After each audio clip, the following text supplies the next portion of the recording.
Hello, welcome back for this week's Content Classroom. And this week, I'm going to talk to you about what you need to do to deal with both positive comments and negative comments when you've created engagement with your content. It's a bit that nobody who's a content creator or who helps people create content really talks about too much because it's a bit contentious at times, but I don't really care. I'm going to do it anyway. And the reason I'm doing this is because I now and again come up against what I call trolls on LinkedIn. It's not very often, and it's certainly the better social media platform that I've been on for not having to deal with these sorts of people. Now, B2B content generally doesn't create too many of these negative responders, but there seems to be a diehard chunk of people out there whose one desire is to push the conversation with people, to try and back you into a corner and make you say something unprofessional or something they can use to shout about how brilliant they are instead. Not here to speak about their intentions or why they do it. The point is you need to be able to field those conversations. And in the moment, your initial response is always to reply and respond and have the debate with them. Now, if you're the sort of person that's very good at debate, and you can always back up what you say with numbers, stats, and figures, by all means, get into it with them, because some of these are really great conversations to have. And by nature of having that, it creates an engaged conversation on your post, which shows you as the authority that you are.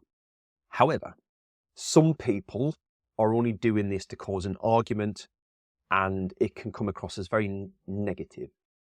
And the danger is if you respond in the moment, in the heat of the moment, with emotion, you might say something that puts your own reputation at risk. It might tarnish who you are. And I'm certainly in that camp, right? That's my natural reaction, is to fly off the handle a bit and just, why would you say that? But don't, right? And it took a long time to train myself into not responding in that way. My preference, right, you've got two options really, right? If you're not that first type, you're not the debater, you've got two other options. You can either just block them and don't give them your energy. There's pros and cons to that, right? You're blocking someone who potentially, depending on their profile, might be in your ideal client network. They will then go around and talk negatively about how you blocked them and lots of different things. And you'll never be able to see that because you can't see their content. I have to say that in this day and age, that's my preferred route. Like, I just don't give them the energy. I don't feel the need to get into that. However, there is a third option. The third option is to not get into the argument that they want you to get into, but to respond to them and push the conversation away. You know, thank you very much for your considered input. However, I'm not here to cause arguments and get into these things. That's a debate type question. And if you want to get into that, then we should do that offline. And I'd welcome you to do that type conversation. And what that does is it engages with their comment, and your audience starts to see that they re-engage back, and their network then starts to see your posts. So it is a really good tactic to get visible to their network. And if they are the right sort of person that might be an influencer, that is absolutely the way to do that. Now, what about positive comments, positive engagement? We know that we should be responding, absolutely. But did you know that if you get into a conversation and reply backwards and forwards 3 times in a comments on a post, your views, your algorithm, your network grows substantially, right? You are rewarded by the LinkedIn algorithm for doing that. And there is a fine art to doing that, which I'm not here to teach you the fine art. I'm here to tell you that it's possible, and that wherever possible, you should create a conversation in the comments, not just reply back to people and thank them for being kind. Ask them a question that's specific about them. But I promote that you only do that with the people who you feel would be beneficial to have reply back. So it doesn't need to be everyone. You can pick and choose certain people who you think is either a good profile fit for your ideal client, or they will know your ideal client and be a good champion or fan of you. Therefore, their audience is worth attracting, and create conversation around that. The other thing I'd highly promote that you do is when you post something out that garners a bit of attention, or anything more than 5 or 6 likes or comments, make sure you spend time each week doing the boring bit.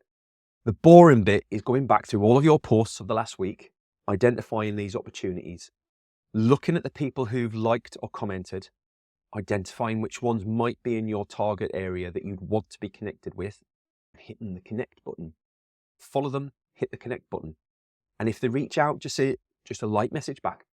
Thanks for connecting. I noticed that you'd engaged with my post about X, Y, and Z the other day. Great to be part of your network. No need to pitch slap them. They will have seen your content once. You now prove that you're watching, that you're diligent, and that you're reaching out to them. Ticks another box for them. And they'll start to see more content coming through, especially if they reply to that message and say, thanks for dropping me a connect request.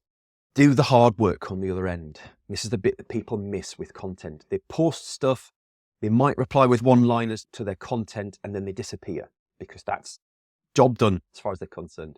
It's not. It's one half of the work done. The other bit is very much boring. It is point and click stuff. It's creating conversations, but guess what? Conversations lead to pipeline. Don't neglect those conversations. You would be surprised how much benefit you can get from engaging with that and create that bee swarm effect. Not only from having great content, but being a great engager with the people who comment. They're probably not going to be your clients, but they will be people who know your clients. That's the key to remember. Don't need to pitch them. You just need to get into their network. Hope you find that all useful. If you've got any questions, drop them in the comments below, and I'll be back next week for another episode of Content Classroom.